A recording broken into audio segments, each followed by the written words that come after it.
Hello and welcome to this course, and this is the basic overview of the course which we are going to go through. So the first thing or the first section of this course is going to be on installing the required tools which we need to have in order to run our applications and in order to produce our applications. So basically in the first section we'll be going through all the necessary tools which we will be needing to write the code for our Android application and to successfully execute it.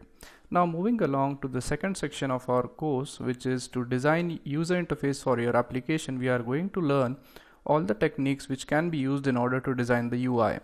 So basically we are going to learn what are buttons, what are edit text, how to design the UI, how to design the home screen and all those kinds of things. Now the next thing which we study in this course are going to be the event handlers or the basic techniques to handle events. So an event is nothing but whenever the user clicks or interacts with the interface, our application should react in a certain way.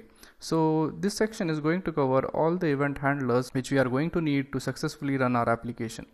Then moving along, to save the user data in our application, we'll be studying the databases, how we could use database in order to save the user data in our Android application. Now after having an extensive study about the database, we are going to create a simple database application so as to save the user data which could be accessed later on. After that we are going to study how we could apply filters to image. So we are going to make a simple application which is a kind of filter application which applies a filter to our images. This part of the course covers the multimedia part in which we are going to learn how to work with images and all that kinds of things. Now next thing which we do is that in order to revise all of our concepts, we are going to build a simple application which is called as the Workouts Advisor, and in that application we'll be learning what is the basic procedure while we create an application. Then finally in the end of the course we'll have a basic introduction to game development, which platform is used for game development, and we'll be going through the libgdx platform for developing Android two-dimensional games. Tools needed. So these are some of the basic tools which we are going to need for this course. So the first tool which you need is going to be the Android Studio, and Android Studio is an integrated development environment for producing the Android applications. Android Studio makes it easy for us to write the code, compile it and run it on the emulator. So for development purposes we'll be using Android Studio.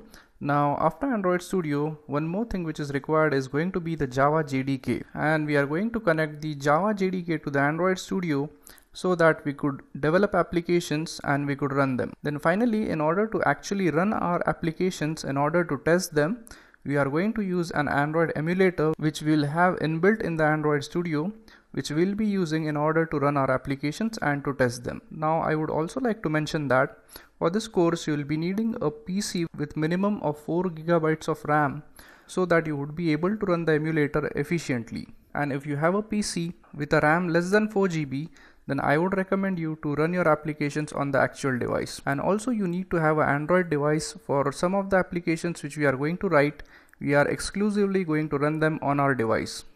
So make sure that you have an Android device with you so that you could run some of the applications which we are going to discuss on your device. Prerequisites. Now before starting the course, make sure that you have basic understanding of Java. So you should be familiar with the concepts of class, objects and inheritance. You don't need to have an in-depth knowledge about it, but a basic level of understanding is required. So enjoy the course.